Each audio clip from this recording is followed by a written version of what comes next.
প্রিয় শিক্ষার্থীরা, চলে আসলাম আমাদের ডাইনামিক সাজেশনের ক্লাসে। আশা রাখি আপনারা সবাই ভালো আছেন। আমাদের আজকের আলোচনার বিষয় হিসাব বিজ্ঞান প্রথম পত্র। তো হিসাব বিজ্ঞান প্রথম পত্রে মোট 10টি অধ্যায় আছে।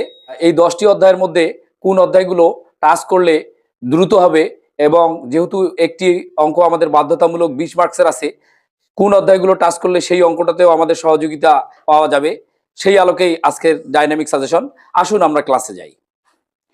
তো প্রথম অধ্যায় হিসাব বিজ্ঞান পরিচিতি, দ্বিতীয় অধ্যায় হিসাবের বৈসমূহ, তৃতীয় অধ্যায় ব্যাংক সমন্বয় বিবরণী। এখানে স্টার চিহ্ন দেওয়া আছে, অর্থাৎ অবশ্যই আমাদের এটা টাচ করতে হবে।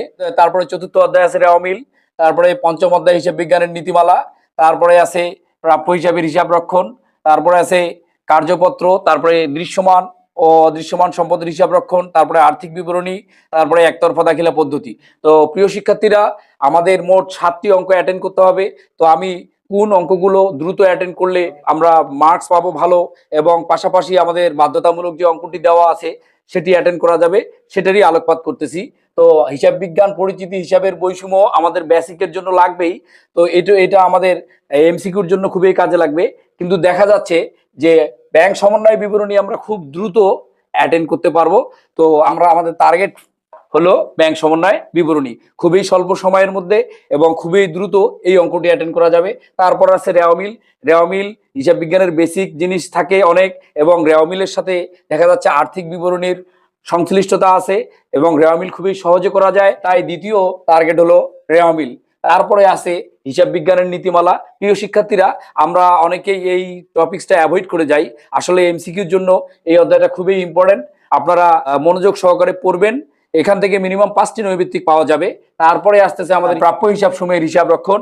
এই অধ্যায়টিও খুবই স্বল্প সময়ের মধ্যে অ্যাটেন্ড করা যাবে, এবং খুব স্বল্প টপিকস দিয়ে এই অঙ্কটা করা যাবে। আপনারা অবশ্যই চেষ্টা করবেন এটা দেওয়ার। তারপরে কার্যপত্র। কার্যপত্রে আসলে আমরা রেওয়ামিল এবং দেখা যাচ্ছে হিসাব বিজ্ঞান পরিচিতি, হিসাবের বই, এগুলো করলে আমরা কার্যপত্র সম্পর্কে ধারণা পাবো। তো এটা আমরা নৈর্ভিত্তিকের জন্য ইউজ করব। পরবর্তীতে আসতেছে আমাদের দৃশ্যমান ও অদৃশ্যমান লেনদেন। এটা আমাদের মাস্ট বি অ্যাটেন্ড করতে হবে। এই অঙ্কটা খুবই স্বল্প সময়ের মধ্যে আমরা অ্যাটেন্ড করতে পারবো। তো আশা রাখি আপনারা এই অঙ্কটা অ্যাটেন্ড করবেন।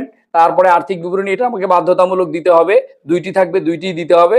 এবং তারপরে আছে একতরফা দাখিলা পদ্ধতি। এটা খুবই সহজ অঙ্ক।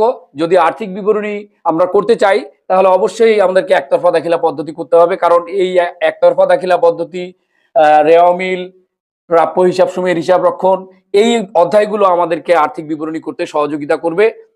তো আমি আশা করব যে আপনারা এই সাজেশন থেকে উপকৃত হবেন। আমাদের পরবর্তী সাজেশনের জন্য অপেক্ষা করুন। সবাইকে অনেক অনেক ধন্যবাদ।